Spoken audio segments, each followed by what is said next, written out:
এদিকে তাকাও। দল লঙে এক, হ্যাঁ, দলের কি নাম আছে? না স্যার, দলের নাম তো বলে দেন। স্যার আমরা তো দল নং দেই। আচ্ছা, নন দিছো ভালো। যে উপস্থাপনা করবে সে মনে করো যে একটু ওটা প্রস্তুতি নিতে থাকো। হ্যাঁ, পড়তে থাকো পড়তে থাকো। আগে বইটা পড়ে নাও, পড়ে নিয়ে তারপরে তুমি লিখছো, লেখাটা লেখা স্পষ্ট।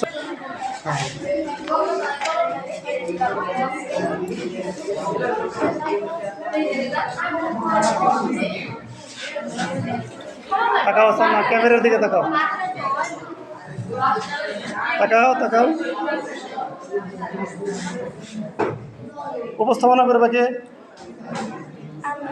আচ্ছা, রিডিং করতে থাকো, রিডিং করে ভালো করে রিডিং করে হ্যাঁ অঙ্ক করতে থাকো। এদিকে তাকাও। হ্যাঁ,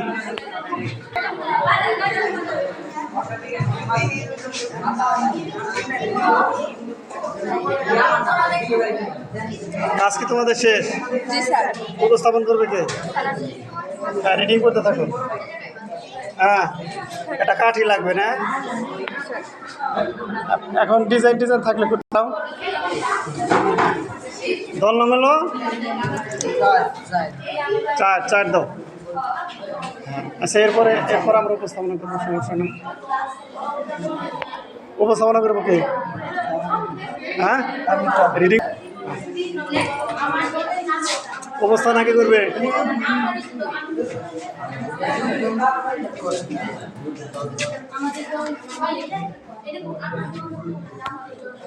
হ্যাঁ, ঠিক আছে। আর আমাদের দলীয় কাজ শেষ, এই তো দলীয় কাজ শেষ হয়েছে।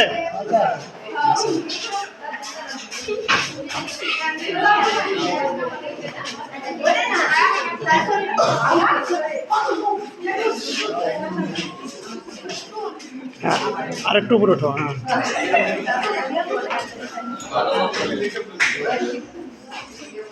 পাকা হয়ে গেছে না? আচ্ছা, মোটামুটি হয়েছে, ভালোই হয়েছে।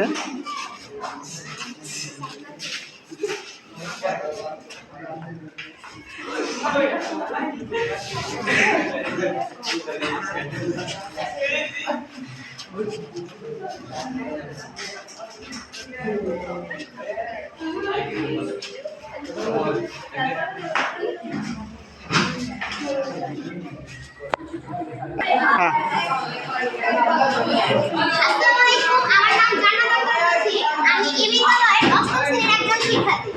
আমাদের গণিত বিষয় থেকে আজ খুব গুরুত্বপূর্ণ কাজ দেওয়া ছিল, তবে আমরা সেটাই উপস্থাপন করব।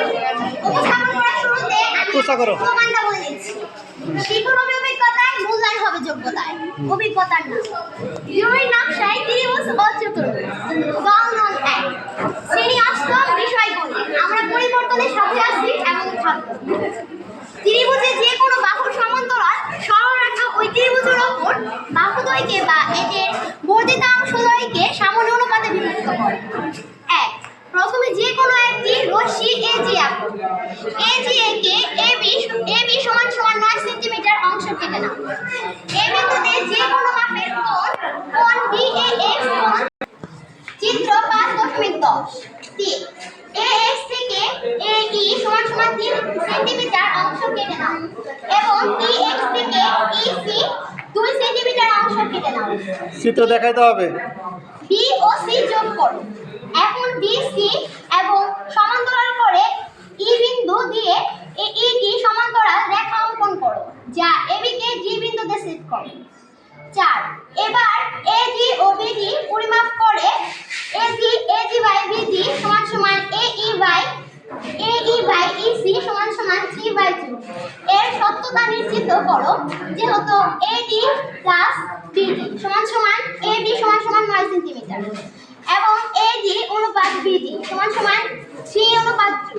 সুতরাং 9 সেন্টিমিটার দৈর্ঘ্যের একটি রেখাংশ 3:2 অনুপাতে অনুবিভক্ত হল। ধন্যবাদ আমার উপস্থাপন।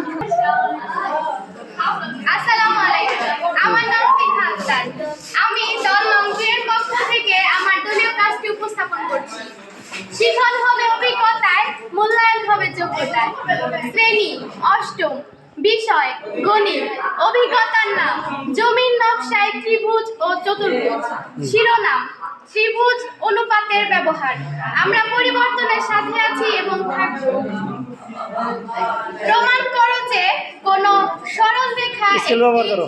ত্রিভুজের দুই বাহুকে অথবা তাদের বর্ধিত অংশদ্বয়কে সমান অনুপাতে বিভক্ত করলে উক্ত সরল রেখা ত্রিভুজটির তৃতীয় বাহুর সমান্তরাল। প্রথমে যে কোনো একটি রশ্মি এজি আঁকি। এজি থেকে এবি সমান 3 সেন্টিমিটার অংশ কেটে নিই। এ বিন্দুতে যে কোনো মাপের কোণ BAX অঙ্কন করি। AX থেকে AE সমান 3 সেন্টিমিটার অংশ কেটে নিই এবং EX থেকে EC সমান 2 সেন্টিমিটার অংশ কেটে নিই। B ও C যোগ করি। এখন BC এর সমান্তরাল করে E বিন্দু দিয়ে ED সমান্তরাল রেখা অঙ্কন করি যা AB কে D বিন্দুতে ছেদ করে। এবার AD ও BD পরিমাপ করে AD বাই BD সমান AE বাই EC সমান 3/2 এর সত্যতা নিশ্চিত করা হলো। যেহেতু AD প্লাস BD সমান AB সমান 9 সেন্টিমিটার এবং AD BD সমান 3 × 2 সুতরাং 9 সেন্টিমিটার। দৈর্ঘ্যের একটি রেখাংশ 3 × 2 অনুপাতে অন্তর্বিভক্ত হলো। ধন্যবাদ সুন্দর উপস্থাপনার জন্য। হ্যাঁ আসসালামু আলাইকুম। আমার নাম জান্নাতি আক্তার। আমি মিতরা সরকারি প্রাথমিক বিদ্যালয়ের 8ম শ্রেণীর একজন ছাত্রী। আমার দল নং 3। আমি 3 নং স্কেল ব্যবহার করো। আমি 3 নং দলের পক্ষ থেকে আমার দলীয় কাজটি উপস্থাপন করছি। অভিজ্ঞতার নাম জমির নকশায় ত্রিভুজ ও চতুর্ভুজ। শিখন হবে অভিজ্ঞতায়, মূল্যায়ন হবে যোগ্যতায়। ত্রিভুজের যে কোনো বাহুর সমান্তরাল সরল রেখা ওই ত্রিভুজের ওপর বাহুদ্বয়কে বা এদের বর্ধিতাংশদ্বয়কে সমান অনুপাতে বিভক্ত করে। 1. প্রথমে যে কোনো একটি রশ্মি এজি আঁকো। এজি একে বি সমান সমান 9 সেমি অংশ কেটে নাও। 2. এ বিন্দুতে যে কোনো মাপের কোণ BAX অঙ্কন করো। চিত্র 5.10। 3. AX থেকে AE সমান সমান 3 সেমি অংশ কেটে নাও এবং EX থেকে EC সমান সমান 2 সেমি অংশ কেটে নাও। 3. D ও C যোগ করো। এখন BC এর সমান্তরাল করে E বিন্দু দিয়ে ED সমান্তরাল রেখা অঙ্কন করো যা AB কে D বিন্দুতে ছেদ করে। এবার AB ও BD পরিমাপ করে AD বাই BD সমান সমান AE বাই EC সমান 3/2 এর সত্যতা নিশ্চিত করো। যেহেতু AD প্লাস BD সমান AB সমান 9 সেমি এবং AD অনুপাত BD সমান 3/2 সুতরাং 9 সেমি দৈর্ঘ্যের একটি রেখাংশ 3/2 অনুপাতে অন্তর্বিভক্ত হলো। আসসালামু আলাইকুম। ধন্যবাদ। হ্যাঁ হ্যাঁ শিক্ষণ হবে অভিজ্ঞতায়, মূল্যায়ন হবে যোগ্যতায়। অভিজ্ঞতার নাম জমির নকশা ত্রিভুজ ও চতুর্ভুজ। বিষয় গণিত। দল নং 4, শ্রেণী 8ম। আমরা পরিবর্তনের সাথে আছি থাকবো।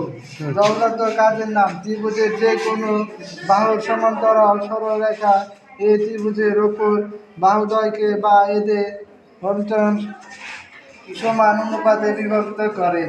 প্রমাণ করো যে কোনো সরলরেখা একটি আচ্ছা ঠিক আছে, শোনো, সবাইকে অনেক ধন্যবাদ। আমাদের কাজটা অনেক ভালো হয়েছে। পরবর্তীতে আমরা এর চেয়ে আরও ভালো কাজ করব। আমাদের স্লোগানটা কী ছিল? শিখন হবে অভিজ্ঞতা, মূল্যায়ন হবে যোগ্যতা। আমরা অভিজ্ঞতার মাধ্যমে আরও ভালো কাজ করতে পারবো। ঠিক আছে, আজকে এই পর্যন্তই। সবাইকে ধন্যবাদ। দেখা হবে পরবর্তী ক্লাসে। আল্লাহ হাফেজ।